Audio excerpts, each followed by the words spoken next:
Du nord au sud, la politique des grands chantiers insufflés par Sa Majesté le roi Mohammed VI se déploie et redessine le visage d'un Maroc fort de ses ambitions et de ses réalisations. Tous les secteurs clés sont concernés. L'industrie, l'agriculture, les énergies renouvelables et aussi les infrastructures de transport.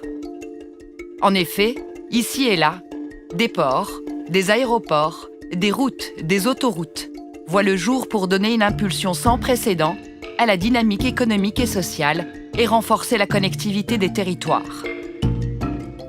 Et aujourd'hui, c'est au tour du secteur ferroviaire de révéler au grand jour sa mutation. De Tanger à Marrakech, des chantiers d'envergure ont été réalisés selon un programme arrêté pour le développement et l'augmentation de la capacité ferrée nationale. Résultat, des voies doublées, voire triplées sur les axes les plus sollicités du réseau, une signalisation modernisée et des gares-ponts ultra contemporaines qui donnent une allure nouvelle aux villes et impulsent une nouvelle dynamique de vie. C'est dans ce même élan qu'un autre projet fondateur a été initié. Il s'agit de la première ligne à grande vitesse marocaine reliant Tanger à Casablanca. Lancée en 2011 par Sa Majesté le roi Mohammed VI, cette nouvelle ligne est un incroyable défi technologique et économique pour le royaume. Mais c'est aussi un exploit industriel, technique et une aventure humaine sans pareil. Pour accompagner le Maroc dans ce tournant majeur, la France a apporté son expertise dans le cadre d'un partenariat d'exception à dimension stratégique, technologique et financière. Il y a eu également le soutien précieux des fonds de pays arabes frères. De Tanger à Casablanca, une série de chantiers géants à ciel ouvert a été engagée pour donner naissance à cette première ligne à grande vitesse. Il a fallu en effet définir le tracé le plus approprié, libérer les terrains, puis creuser, remuer, déplacer et stabiliser les terres face aux différentes contraintes des sols.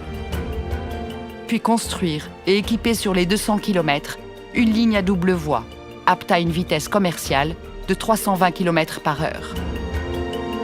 Celle-ci est totalement hermétique et sécurisée, à la pointe de la technologie ferroviaire en matière de signalisation, télécommunications, sous-stations et caténaires.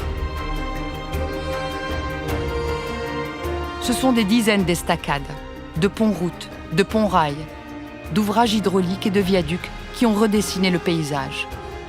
Et ces ouvrages d'art franchissent les routes, les autoroutes, les cours d'eau, les zones marécageuses et les canaux d'irrigation.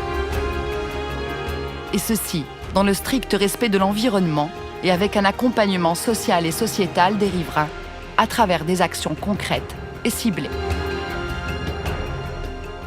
En concomitance, 12 trains duplex à grande vitesse étaient réceptionnés au port de Tanger-Med et montés dans l'atelier de maintenance flambant neuf à Tanger-Morora. En parallèle de ces importants chantiers, une structuration en interne était engagée. L'ONCF se devait de préparer l'exploitation, mettre en place des procédures référentielles, concevoir une nouvelle offre, amorcer une refonte du système de vente et adopter une organisation humaine et matérielle pointue. C'est ainsi que des centaines de nouveaux collaborateurs, appartenant à différents corps de métier, ont été recrutés. Ils ont tous été formés à l'Institut de formation ferroviaire à Rabat, fruit d'un partenariat entre les réseaux ferrés français et marocains, où sont dispensées des formations d'excellence.